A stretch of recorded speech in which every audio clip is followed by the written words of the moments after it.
அன்பான நேயர்களே, இன்று நாம் சுத்த சாதகத்தின் 20வது பாடலை பார்க்க இருக்கின்றோம்.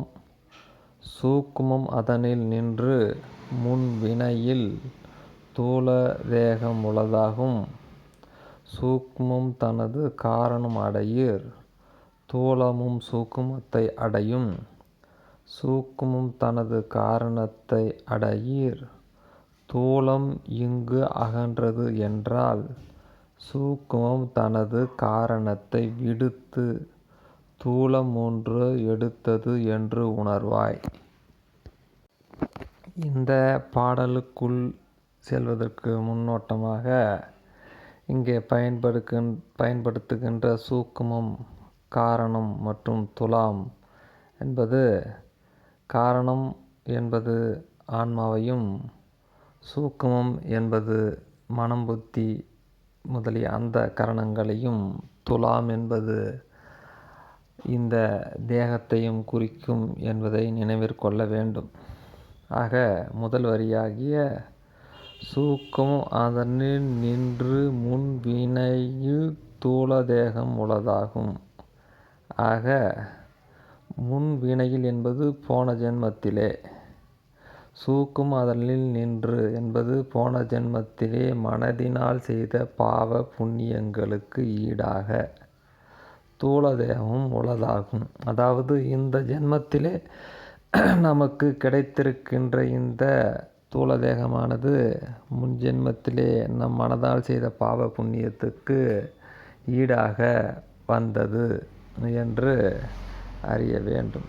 அடுத்த வரி, சூக்குமம் தனது காரணம் அடையீர், தூலமும் சூக்குமத்தை அடையும் என்பது, சூக்குமம் என்பது இங்கு மனசு, மனம் புத்தி. காரணம் அடையீர் என்பது நம்முடைய மனமானது காரணம் என்று இங்கே சொல்லுகின்ற ஆன்மாவை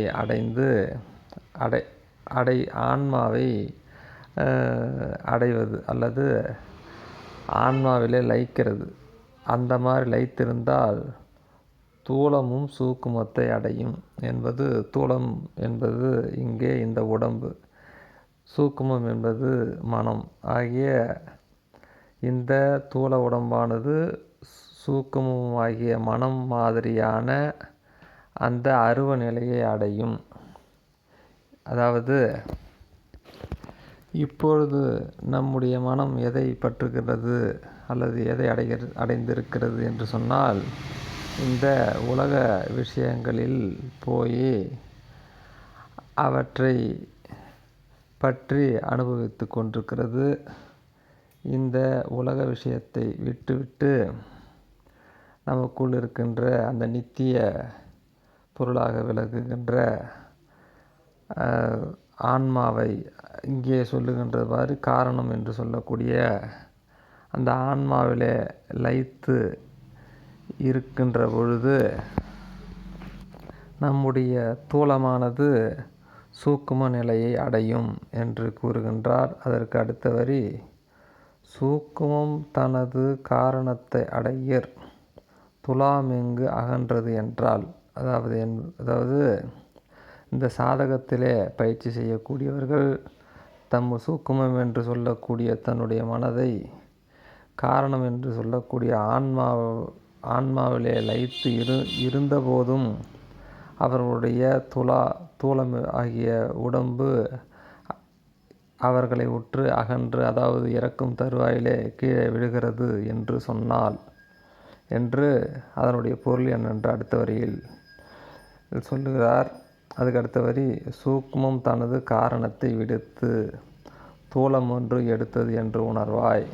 அதாவது சூக்குமமானது தனது காரணத்தை விட்டது. அதாவது அவர்கள் சாதனை செய்யும் பொழுது ஒழுங்காக செய்யவில்லை. ஆகையினாலே அவர்கள் மனமானது ஆன்மாவிலே பூரணமாக பொருந்தவில்லை. அவ்வாறு பொருந்தாமல் போனதுதான் அதுக்கு தூலம் ஒன்று எடுத்தது என்று உணர்வாய். இன்னொரு உடம்பு எடுக்க வேண்டிய அந்த நிலை ஏற்பட்டது என்று நீ உணர்வாய் என்று கூறுகிறார்.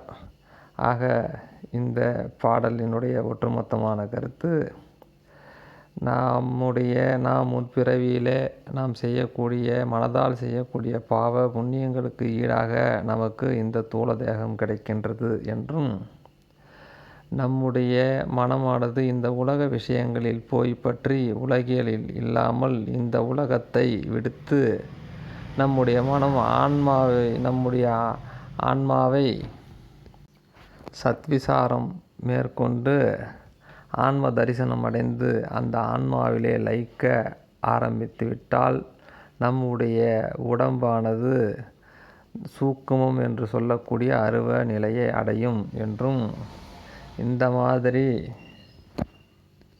ஒருவர் பயிற்சி செய்து கொண்டு அதாவது ஆன்மாவிலே லயித்து இருந்தும் கூட அவருடைய உடல் கீழே விழுகிறதா, அதாவது இன்னொரு உடல் எடுக்க வேண்டிய சூழ்நிலை ஏற்படுகிறது என்று சொன்னால் அவர் ஒழுங்காக தன் பயிற்சியை மேற்கொள்ளவில்லை. அதாவது ஆற்றுல ஒரு கால் சேத்துல ஒரு கால் என்பது போல ஆன்மாவிலே சில காலமும் மறுபடியும் உலகில் சில காலமும் மாறி மாறி இருக்கிறதுனால அந்த ஆன்மாவிலே பூரணமாக பொருந்த இயலவில்லை. அந்த மாதிரியாக இருக்கக்கூடியவருக்கு தான் இன்னொரு தூல தேகம் எடுக்க வேண்டிய சூழ்நிலை ஏற்படுகிறது என்பதை நீங்கள் உணர வேண்டும் என்று கூறுகின்றார் ஆசிரியர்.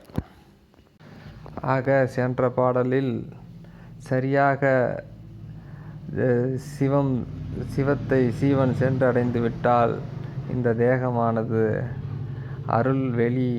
அருளாக வெளியாக மாறும் இந்த உலகம் கண்டிடவே என்று கூறியவர் இந்த பாடலிலே அதை ஒழுங்காக செய்யவில்லையானால் மீண்டும் ஒரு தேகம் எடுக்க வேண்டிய நிலை ஏற்படும் என்பதை விளக்கி கூறுகின்றார். மீண்டும் அடுத்த பாடலில் பார்ப்போம். நன்றி, வணக்கம்.